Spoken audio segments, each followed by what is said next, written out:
안녕하세요. 여러분의 꿈에 그림을 수놓는 여기는 서대문 공동체 라디오 지시간 숲은 김민지의 그림 그리는 밤입니다. 여러분 지난 한 주도 잘 보내셨죠?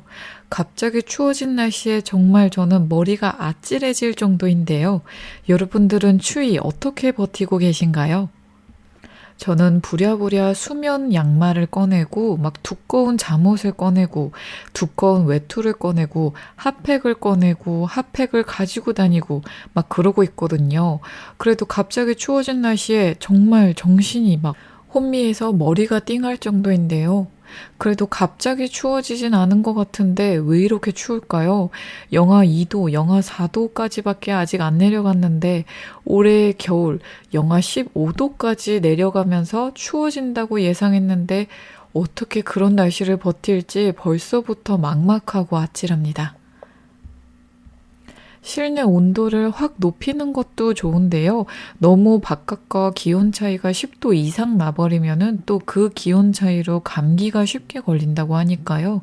실내에 계실 때 내복을 입으시거나 수면 양말을 신으시는 것도 체온 유지에 도움이 된다고 합니다.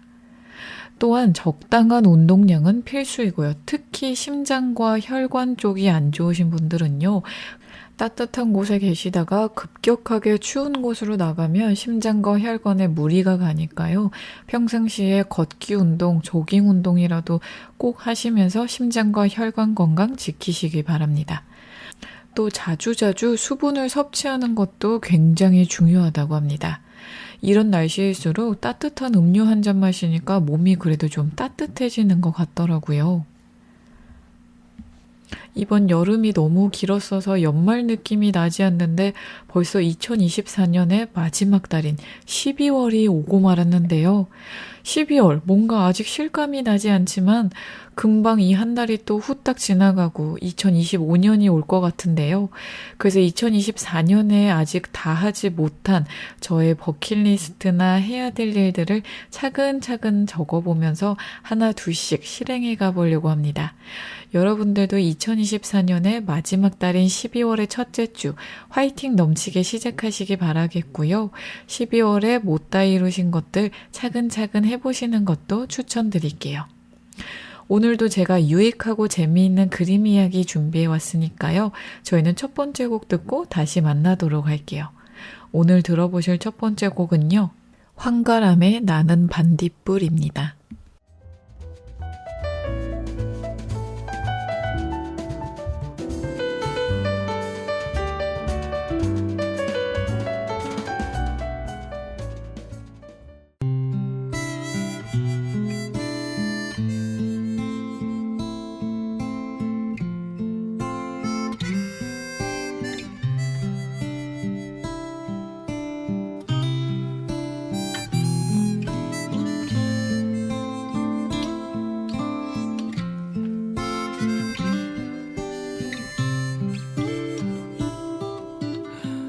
나는 내가 빛나는 별인 줄 알았어요. 한 번도 의심한 적 없었죠. 몰랐어요. 난 내가 벌레라는 것을. 그래도 괜찮아. 난 눈부시니까. 하늘에서 떨어진 별인 줄 알았어요. 소원은 몰랐어요. 난 내가 개똥벌레라는 것을. 그래도 괜찮아. 난 빛날 테니까. 나는 내가 빛나는 별인 줄 알았어요. 한 번도 의심한 적 없었죠.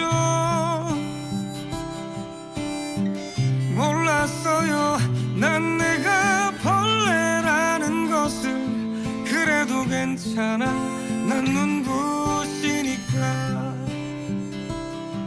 한참 동안 잦았던 내 손톱 하늘로 올라가 조승달 돼버렸지 주워 담을 수도 없게 너무 멀리 갔죠 누가 저기 걸어놨어 누가 저기 걸어놨어 우주에서 우주로 날아온 밤하늘의 별들이 반딧불이 돼버렸지 내가 널 만난 것처럼 마치 약속한 것처럼 나는 다시 태어났지 나는 다시 태어났지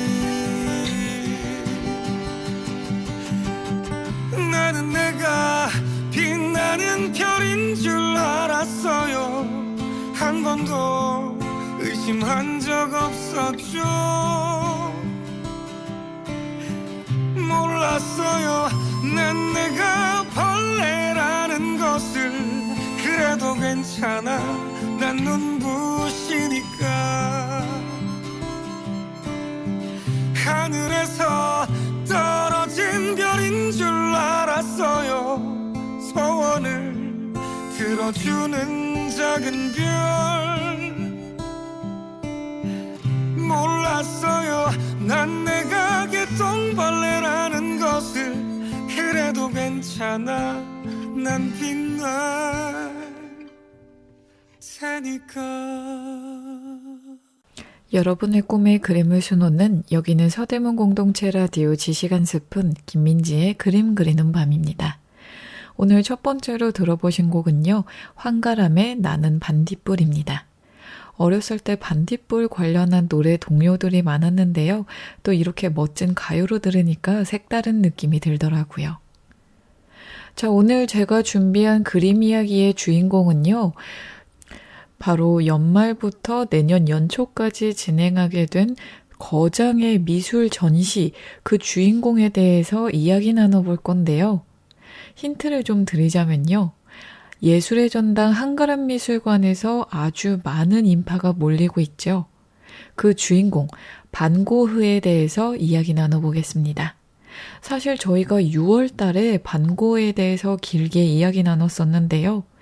이번 12월에 12년 만에 우리나라에 찾아온 반고흐 거장, 이 대단한 거장의 작품들을 알아보러 가기 전에 여러분들과 한 번 더 이야기 나눠보면 좋을 것 같아서 준비해봤습니다. 우선 이 전시명은요, 불멸의 화가 반고흐입니다. 이 전시는 예술의 전당 한가람 미술관 1층에서 진행되고 있고요. 전시 기간은 2024년 11월 29일부터 내년 2025년 3월 16일까지입니다. 크리스마스 당일인 12월 25일, 또 신정 연휴 2025년 1월 1일, 구정 연휴 2025년 1월 28일, 29일, 30일, 또 3일절인 2025년 3월 1일에도 정상 개관한다고 하고요. 쉬는 날은 오로지 매주 월요일 휴관이니까요. 방문 계획을 가지신 분들을 일정 체크해 보시길 바랍니다. 그러니까 빨간 날에도 정상 영업을 하는데 매주 월요일만 쉬니까요. 월요일에는 찾아가시면 안 됩니다. 또 관람 시간은요. 오전 10시부터 오후 7시까지이고요. 관람 종료 40분 전인 6시 20분에 입장이 마감된다고 하니까 늦어도 6시까지는 도착하셔서 좀 여유롭게 둘러보시는 것을 추천드릴게요. 관람 요금은요. 개인으로 했을 때 성인은 24,000원, 청소년은 18,000원, 어린이도 18,000원입니다. 20인 이상 단체는 또 저렴해지니까요. 이것은 전화로 문의하시기 바라고요. 특별 할인 가격은 12,000원인데요.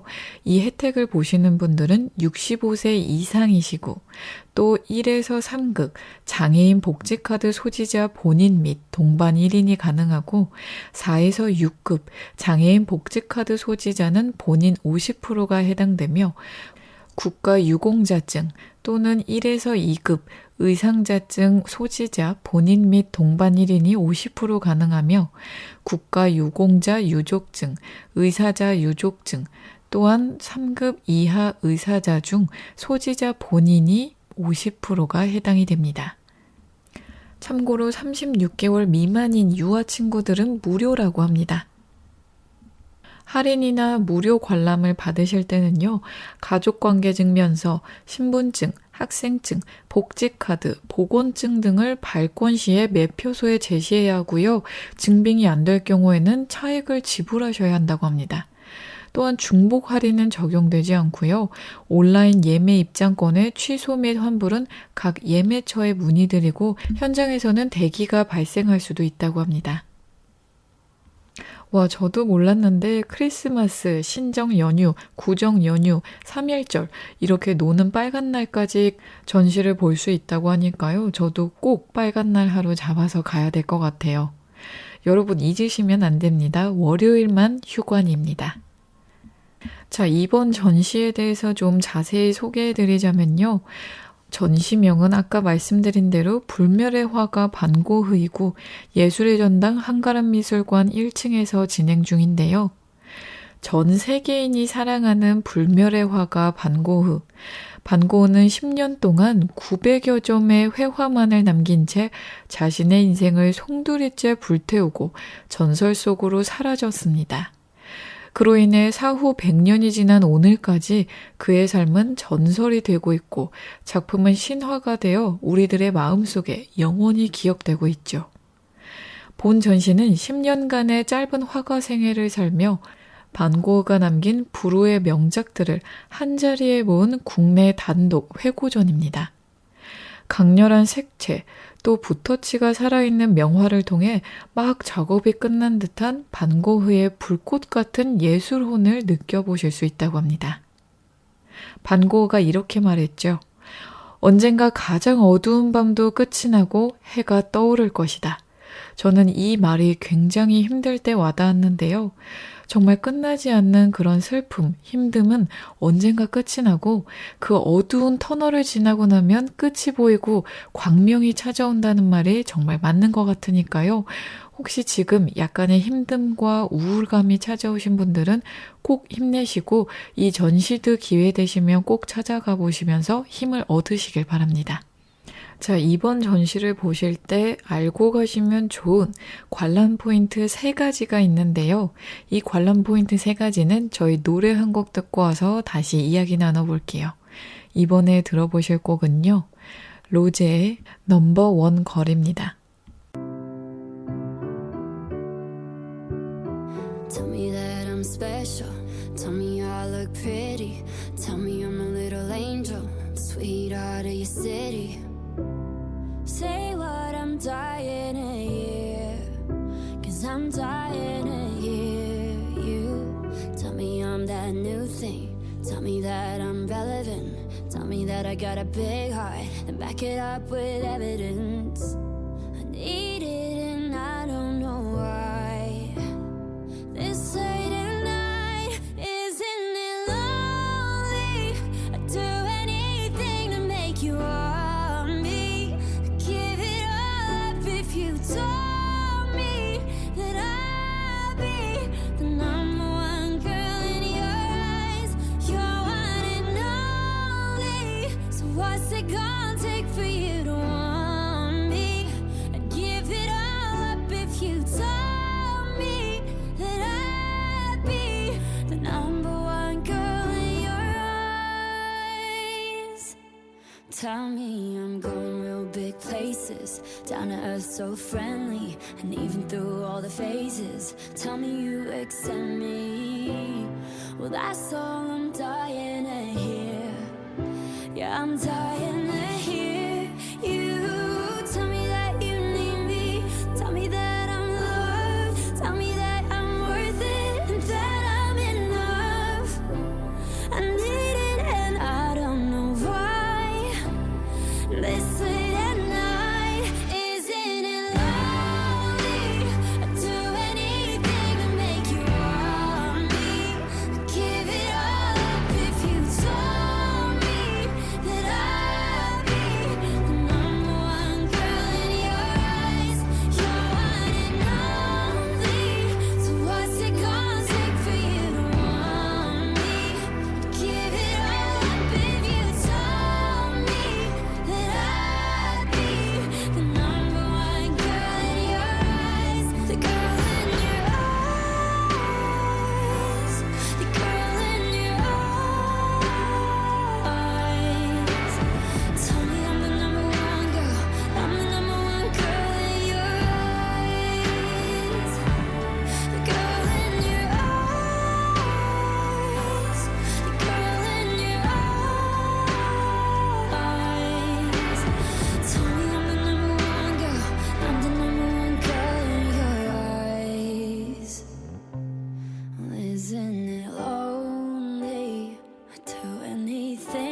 I'd be the number one girl in your eyes. You're one and only. So what's it gonna take for you to want me and give it up? If you told me that I'd be the number one girl in your eyes,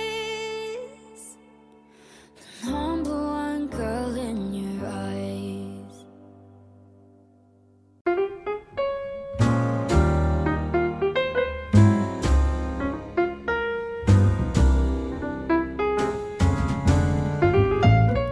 허전한 마음에 지식 한 스푼.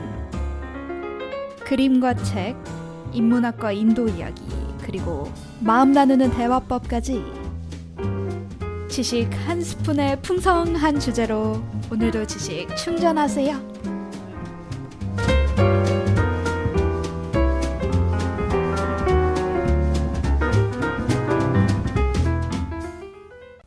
여러분의 꿈에 그림을 수놓는 여기는 서대문 공동체 라디오 지식 한 스푼 김민지의 그림 그리는 밤입니다. 방금 듣고 오신 곡은요. 로제의 넘버원 걸이었습니다. 아까 노래 듣기 전에 말씀드린 이번 불멸의 화가 반고흐 전시에서 관람 포인트 3가지가 있다고 했잖아요. 지금부터 알려드릴게요. 첫 번째 관람 포인트는요. 무려 12년 만에 다시 찾아온 반고흐의 진품 명화전입니다. 12년 만에 열리는 이 전시는 암스테르담의 반고흐 미술관과 더불어 반고흐 작품의 양대 보고로 알려진 네덜란드 오털루의 쿠릴리 밀러 미술관 소장 원화 작품을 통해 불꽃 같은 삶을 살다간 천재 화가 반고흐의 여정을 살펴보는 기념비적인 전시입니다. 자, 두 번째 포인트는요. 비운의 화가 반고흐의 삶과 예술에 대한 총체적 조명입니다. 37살의 나이로 요절한 반고흐는 불운한 천재 화가의 원형으로 인류애를 예술로 승화시킨 너무나 인간적인 화가인데요.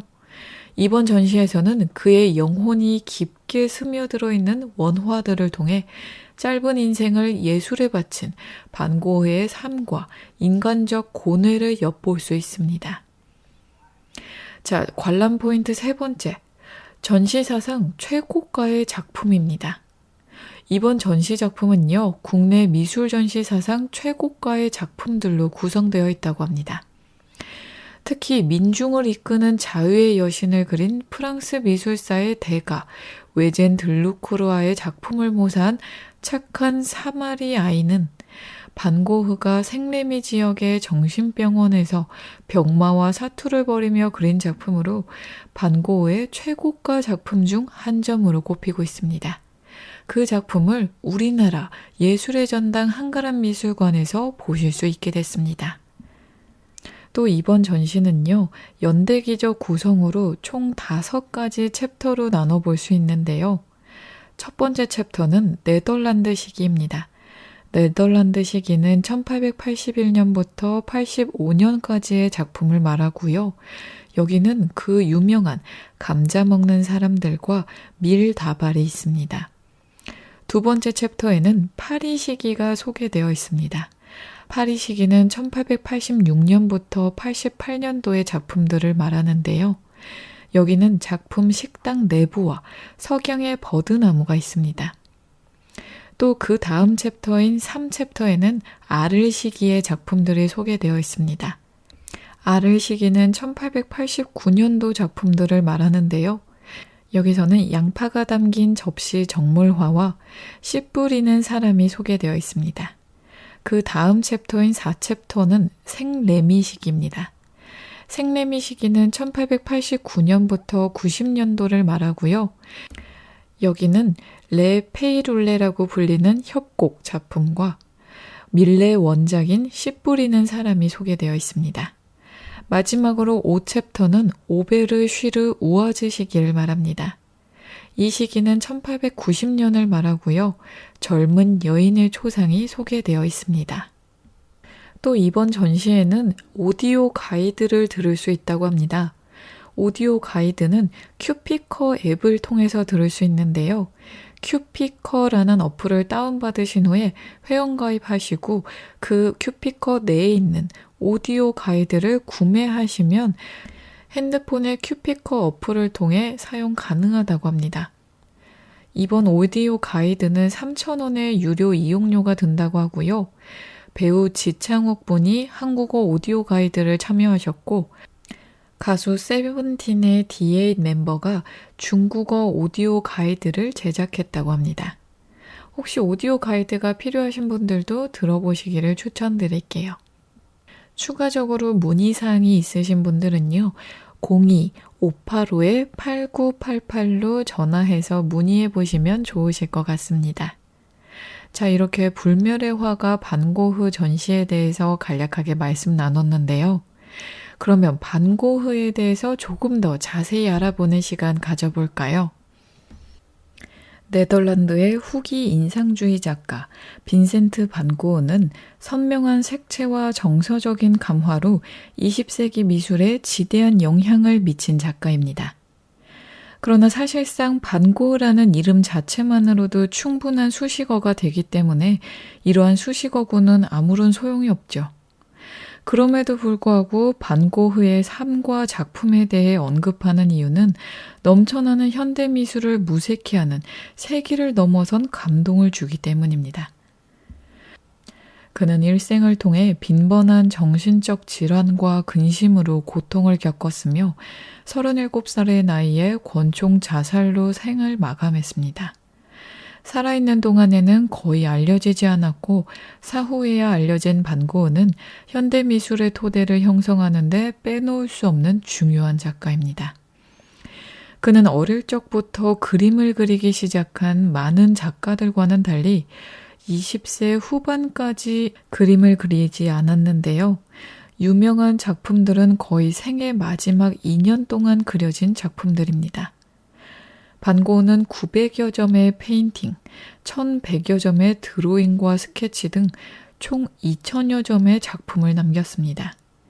그의 수많은 자화상을 비롯하여 풍경화, 초상화, 그리고 해바라기 등은 세계에서 가장 비싼 작품들로 각종 기록을 갱신하고 있습니다. 자, 이러한 삶을 살았던 반 고흐, 그의 유년기부터 생애를 좀 더 알아보도록 할게요. 이 부분은 저희 노래 듣고 와서 다시 이야기 나눠볼게요. 이번에 들어보실 곡은요. 아이유의 Love Wins All입니다.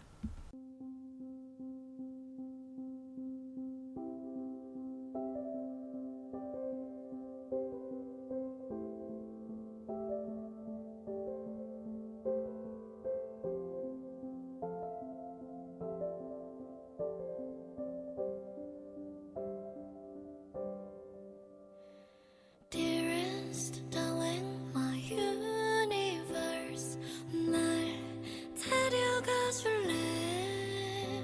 나의 이 가난한 상상력으론 떠올릴 수 없는 곳으로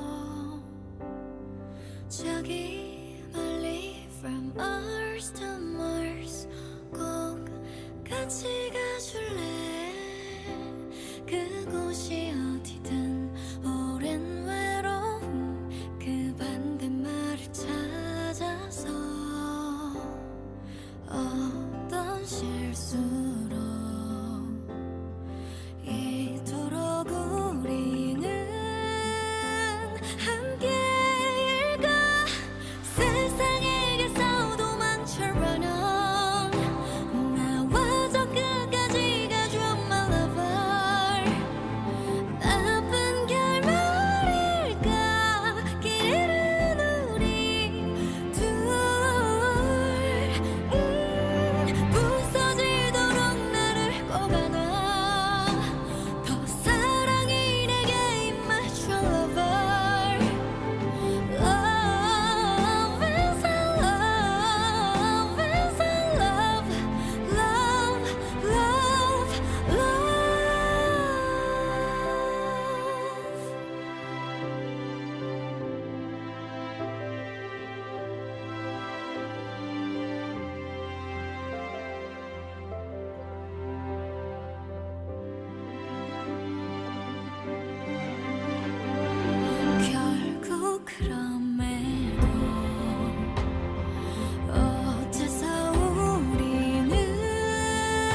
여러분의 꿈에 그림을 수놓는 여기는 서대문 공동체 라디오 지시간 숲은 김민지의 그림 그리는 밤입니다. 방금 듣고 오신 곡은 아이유의 Love Wins All 이었습니다. 자, 이번에는 반 고흐의 네덜란드에서의 유년기를 알아볼까 하는데요. 반 고흐는 1853년 3월 30일 네덜란드 남부에서 태어났습니다. 그의 아버지 테오도로스 반 고흐는 독일 개혁교회의 목사였습니다. 빈센트는 그의 할아버지의 이름을 따랐는데 이처럼 아버지 혹은 할아버지의 이름을 따르는 것이 당시에는 이상한 일이 아니었다고 해요. 빈센트 반 고흐는 가족에게 매우 흔한 이름이었죠. 그의 할아버지는 1811년 라이덴 대학에서 신학 학위를 받았는데요. 또한 할아버지는 6명의 아들이 있었고 그중 반 고흐가 센트 삼촌이라고 언급한 빈센트를 비롯하여 3명이 아트 딜러였습니다. 이렇듯 반 고흐의 집안은 미술과 종교 두 가지의 직업으로 대를 잇고 있었던 것이죠. 그의 동생 테오도로스는 1857년 5월 1일에 태어났으며 외에도 남동생 코와 3명의 여동생 엘리자베스, 애나, 그리고 윌레미네가 있습니다. 어린 시절의 반 고흐는 진지하고 조용하고 생각이 깊은 아이였다고 하는데요. 교회 선생님 혼자 약 200여 명의 아이를 가르치는 마을 학교에 다니다가 1861년에 그와 여동생은 집에서 약 32km나 떨어진 초등학교에 갈 때까지 가정교사 집에서 공부를 배웠다고 합니다. 반 고흐는 어른이 되었을 때조차 가족 곁을 떠나는 것을 괴로워했다고 회상했습니다.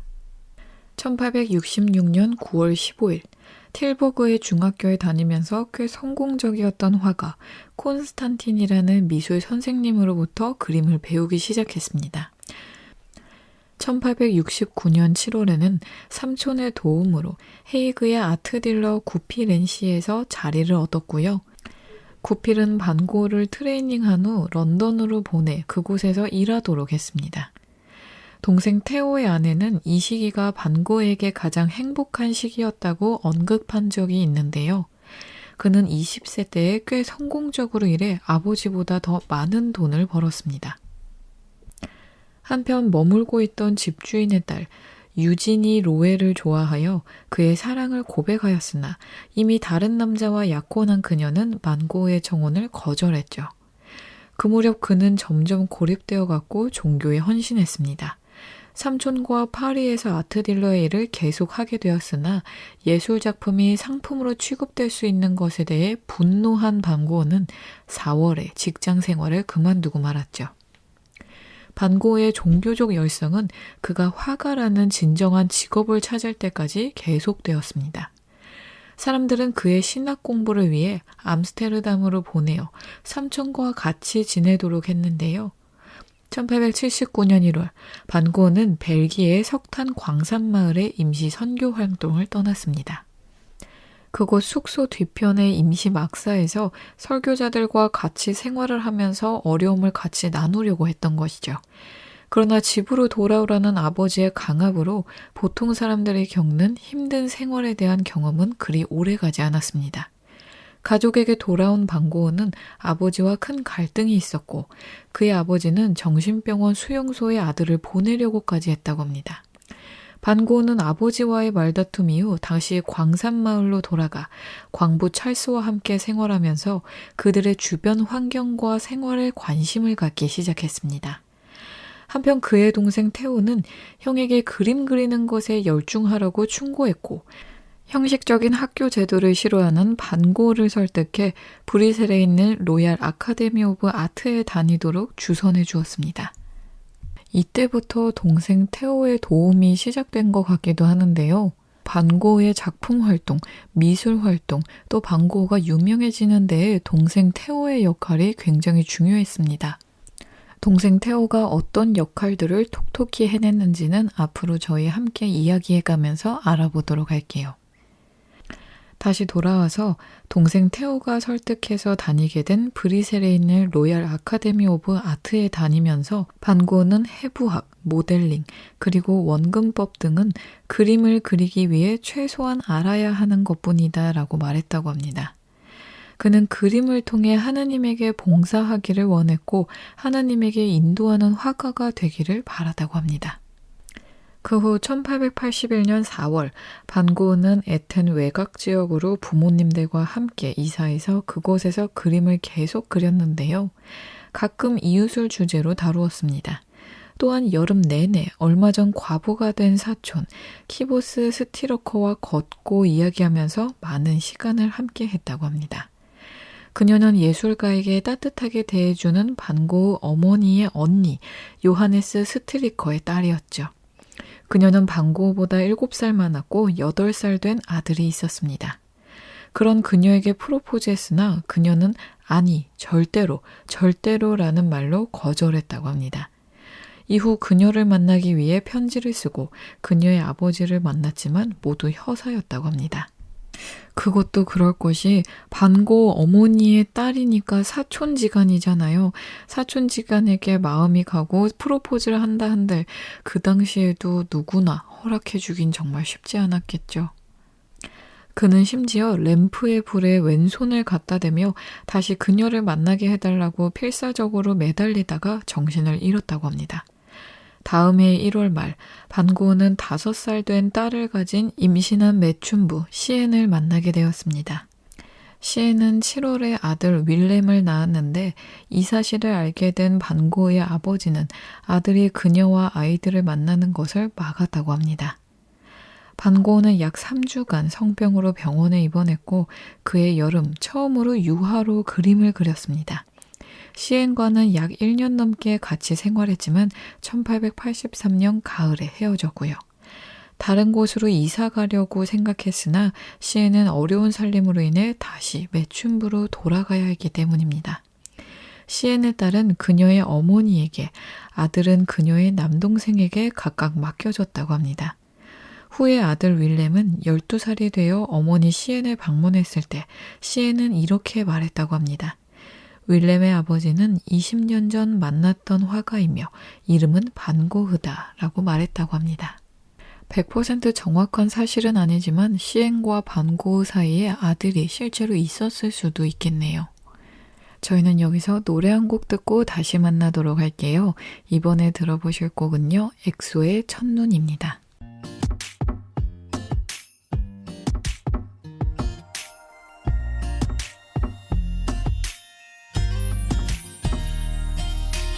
첫눈 오는 이런 오후에 너희에게 전화를 걸 수만 있다면 기쁠 텐데 벌써 1년이 지났는데 난 아직 미련 가득해서 쓸쓸해 어느새 혼자만 시계를 되돌려 1년 전으로 갈 수 있다면 지금 우린 달라졌을까 이 바보 같은 소리지 그래도 만약 너를 만나면 눈물 차올라 바보 같은 난 아무 말 못해 말해줘 Merry Merry Christmas 안녕 잘 지내는 거지 내리면 멍든 가슴이 모두 하얗게 다 덮여지게 될까 미안해 잘해주지 못해 후회만 가득한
Christmas.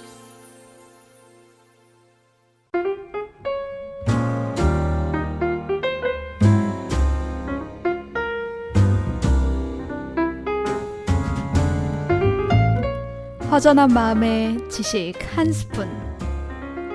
그림과 책, 인문학과 인도 이야기, 그리고 마음 나누는 대화법까지 지식 한 스푼의 풍성한 주제로 오늘도 지식 충전하세요.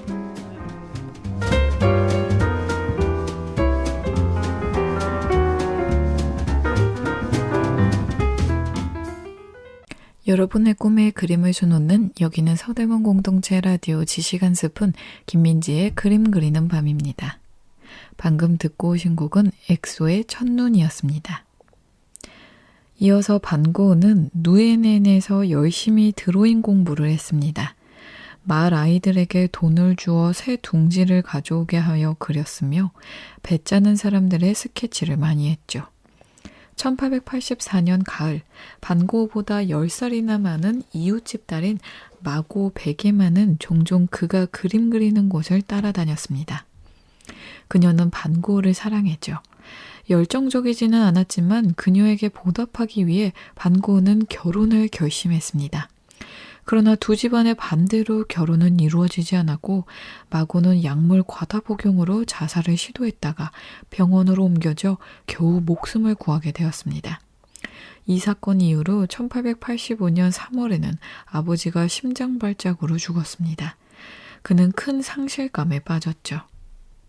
반고은은 어떻게 보면 3번의 사랑이 실제로 다 이루어지지 못했는데요. 그 부분도 굉장히 큰 상처로 남았을 것 같아요. 게다가 또 아버지까지 심장발작으로 돌아가시니 정신적인 스트레스가 정말 컸을 것 같습니다. 그해 봄, 프랑스 파리에서 그의 작품에 처음으로 관심을 보였습니다. 당시 첫 주요 작품으로 생각되는 감자 먹는 사람들이 완성되었고 8월에 전시되었죠. 헤이그의 러스 화랑 유리창에 전시된 이 작품은 그림 속의 농부 중 한 명에 의해 고소당했는데 그 이후 마을의 목사는 교구민들에게 반고흐 그림의 모델이 되는 것을 금지했다고 합니다. 반고흐는 그 시기에 몇 가지 정물 시리즈를 그렸죠. 밀짚 모자와 파이프가 있는 정물, 또 주전자와 신이 있는 정물. 이 두 가지는 테크닉적으로 마스터된 작품들로 여겨지고 있습니다. 두 작품 모두 부드럽고 섬세한 붓터치와 세밀한 색감으로 채색된 작품들입니다. 누에넨에 머문 2년 동안 그는 엄청난 드로잉과 수채화를 완성했고 거의 200여 점의 유화 작품을 제작하였으나 대부분이 파손되고 말았습니다. 당시 그의 색조는 너무 어두워서 후에 그의 최고작들과는 차이를 보이는데요. 반고흐가 테오에게 자신의 작품을 판매하는데 너무 소홀하다는 불평을 했을 때 테오는 형의 작품이 너무 어둡고 현재 유행하는 인상주의 그림이 아니라고 대답해 주었다고 합니다. 동생이 그 당시 트렌드도 읽고 형에게 어떻게 하면 좋을지 조언도 해주고 정말 동생 노릇을 톡톡히 하고 미술가로서 잘 되기를 바라는 마음에서 형을 서포트해 준 것 같습니다. 1885년 11월 반고흐는 안트워프로 옮겨 조그만 방을 빌렸습니다. 거의 돈이 없어서 가난하게 먹었고 동생이 보내준 돈은 그림 그리는 재료와 모델비로 썼습니다. 빵, 커피, 그리고 담배는 그에게 항상 필요한 것들이었죠.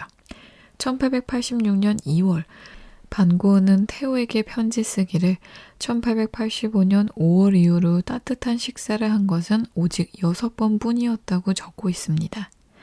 안트워프에 있는 동안 색채론을 공부하여 그림에 적용했고 미술관의 작품, 특히 루벤스의 작품을 보면서 시간을 보냈습니다. 카민, 코발트, 에메랄드 그린과 같은 색조의 범위를 넓힐 수 있었죠.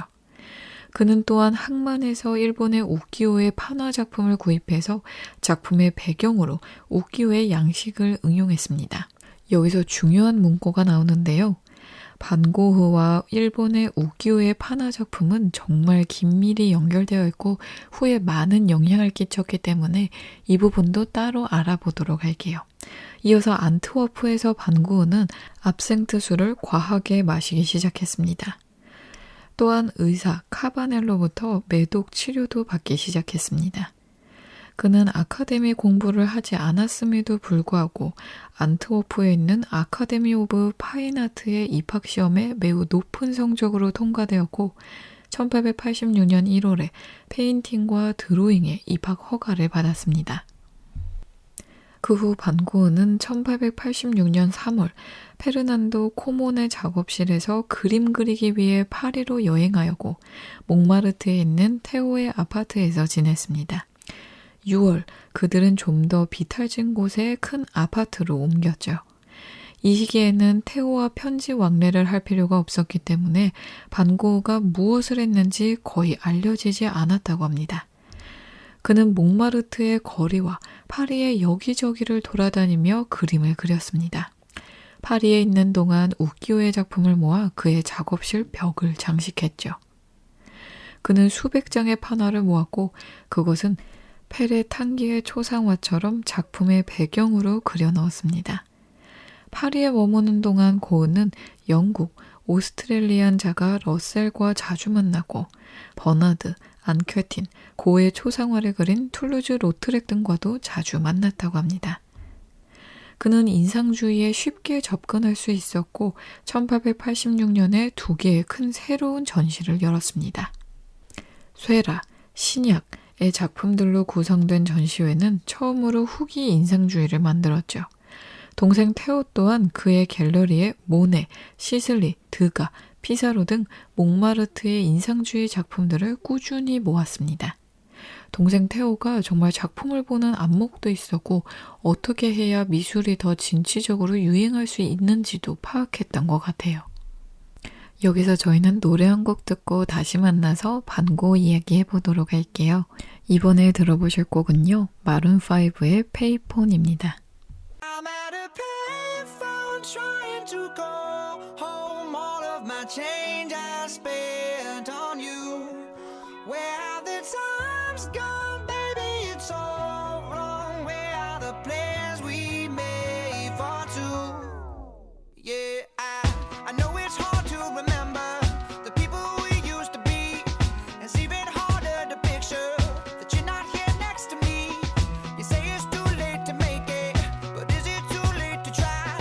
And in that time that you wasted, all of our bridges burned down. I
this money while you sitting around wondering why it wasn't you who came up from nothing. Made it from the bottom, now when you see me, I'm stunting. And all of my cars are with a push of a button. Telling me I changed since I blew up or whatever you call it. Switch the number to my phone so you never could call it. Don't need my name on my shirt, you could tell it I'm ballin'. Swish, what a shame, could've got picked. Had a really good game, but you missed your last shot. So you talk about who you see at the top or what you could've saw. But sad to say, it's over for. Phantom pull up, valet, open doors. Wished I go away, got what you was looking for. Now it's me who they want, so you can go and take that little piece of shit with you. I'm at a baseball trying to go home. All of my change I spent on you. Where have the times gone, baby? It's all wrong. Where are the plans we made for two? If happy ever after did exist, I would still be holding you like this. And all these fairy tales are full of shit. One more fucking love song, I'll be sick. Now I'm at a payphone. 여러분의 꿈에 그림을 수놓는 여기는 서대문 공동체 라디오 지시간 스푼 김민지의 그림 그리는 밤입니다. 방금 듣고 오신 곡은요. 마룬5의 페이폰이었습니다. 반고은은 아스니에르로 거처를 옮겨 신약과 가까워졌습니다. 그의 친구 버나드와 함께 고은은 전묘주의의 요소를 받아들였죠. 멀리서 보았을 때 캔버스에서 섞인 색조로 보여지는 작은 점들로 구성하는 기법으로 보색으로 서로 강조합니다. 예를 들면 파랑색과 오렌지색은 나란히 놓았을 때 서로 강조하면서 대비를 이루죠. 1887년 11월 테오와 반고은은 파리에 막 도착한 폴 고갱을 만나 친구가 되었습니다. 그 해가 끝나갈 무렵 그는 버나드, 안퀘틴, 로트렉 등과 함께 몽마르트의 레스토랑에서 전시회를 계획했습니다. 버나드와 안퀘틴은 처음으로 그들의 작품을 팔았고 반고은은 곧 퐁타방 지방으로 출발하는 고갱과 서로 작품을 교환했습니다. 이 전시회가 개최되는 동안 예술과 작가 그리고 사회적 상황에 대한 토론이 이어졌고 피사로와 그의 아들 루시엔, 신약 그리고 쇠라 같은 작가들이 참여하며 전시가 확대되었습니다. 그 후 1888년 2월 파리의 생활에 지친 반고은은 이 시기 동안 그린 약 200여 점의 작품을 가지고 로트렉의 추천에 따라 남프랑스의 아를로 떠나게 되었습니다. 그가 떠나게 될 아를에서 굉장히 많은 일이 있었는데요. 이제부터 한번 알아보도록 할게요. 반고은은 충분한 휴식을 기대하며 아르레에 갔죠. 당시 그는 음주와 흡연으로 많이 몸이 쇠약해진 상태였습니다. 1888년 2월에 도착해 호텔 겸 레스토랑인 캐럴에 묵었다가 타운으로 거처를 옮겼습니다. 2달 동안 이국적인 화가 크리스티앙이 그의 친구가 되어주었죠. 그러나 아를은 이국적이면서도 지저분한 곳이었습니다. 그의 편지에는 매춘과 음주 등으로 아를이 다른 세계로 보인다고 묘사되고 있었습니다. 그러나 반고은은 이곳의 풍경과 햇빛을 선택했죠. 이 시기의 작품은 노란색, 울트라마린색, 모브와 같은 색으로 풍부해졌습니다. 아르의 풍경은 그가 배운 방식대로 네덜란드 스타일로 그림 속에서 형성되었고 들판과 길은 평평하게 표현되었으나 색채는 더욱 강렬해졌습니다. 아르의 활기찬 색은 그를 흥분시켰으며 그가 새롭게 발견한 것들이 이 시기의 작품 속에서 적극적으로 보여지고 있습니다. 5월에는 15프랑의 라마르틴의 노란 집의 방을 빌렸죠. 그 방은 가구도 없이 한동안 사람이 살지 않은 곳이었으나 작업실로 쓰기에는 충분한 공간이었습니다. 반고의 희망대로 고갱은 아르에서 그들의 우정을 위해 같이 지내기로 결심했습니다. 반고는 고갱을 기다리면서 해바라기를 그렸는데요. 우체국장인 친구 조셉 룰랭의 충고에 따라 2개의 침대를 샀고 마침내 9월 17일에 드문드문 놓인 가구가 있는 방에서 첫 밤을 보냈습니다. 고갱이 아르에 머물면서 작업하고 함께 살기로 결정했을 때 반고은은 노란 집을 장식하는데 매우 열성적이었죠. 여러 번의 요청 끝에 드디어 10월 고갱이 아르에 도착했습니다. 두 사람은 한 달 동안 같이 그림을 그렸죠. 고갱은 반고의 초상화, 해바라기의 화가를 그렸고 몽펠리에로 파브르 미술관에서 쿠르베, 들루코르아의 소장품을 함께 감상하기도 했습니다. 그러나 그들의 관계는 곧 파국에 이르렀죠. 예술에 관해 격렬하게 논쟁하기 시작했고 반고는 고갱이 그를 버릴 것만 같은 공포감에 점점 휩싸였다고 했습니다. 1888년 12월 23일 시리에 빠진 반고는 면도날같이 고갱과 대립했죠. 패닉에 빠진 반고는 호텔을 떠나 매춘부촌으로 떠났고 왼쪽 귀를 잘라 휴지에 감싼 다음 레이첼이라는 매춘부에게 건네주면서 이 오브제를 잘 보관하라고 말했다고 합니다. 고갱은 아르를 떠났고 다시는 반고를 보지 않았습니다. 동생 테오가 고갱의 연락을 받고 병원에 입원한 형을 방문했는데 1889년 1월 다시 노란 집으로 돌아왔으나 환각과 망상으로 병원과 집을 계속 번갈아 다녀야 했다고 합니다. 이 이야기와 더불어서 반고에 대해서 이야기 나눌 거리가 정말 많이 남아있거든요. 그 부분은 제가 다음 주에 더 열심히 준비해서 찾아뵙도록 할게요. 자, 오늘 예술의 전당 한가람 미술관에서 진행되고 있는 불멸의 화가 빈센트 반 고에 대해서 정보를 좀 나누었었고요. 그 다음에 빈센트 반 고가 어떤 생애를 살았는지 조금씩 알아보다가 시간이 이렇게 빨리 흐르고 말았네요. 빈센트 반 고 하면 정말 이야기 나눌 것도 너무 많고요. 그의 유명한 작품들도 너무 많기 때문에요. 다음 주에도 더 알차고 재미있는 그림 이야기로 여러분들 찾아뵙도록 하겠습니다. 지금까지 여러분들의 꿈에 그림을 수놓는 서대문 공동체 라디오 지식한 스푼 김민지의 그림 그리는 밤이었습니다.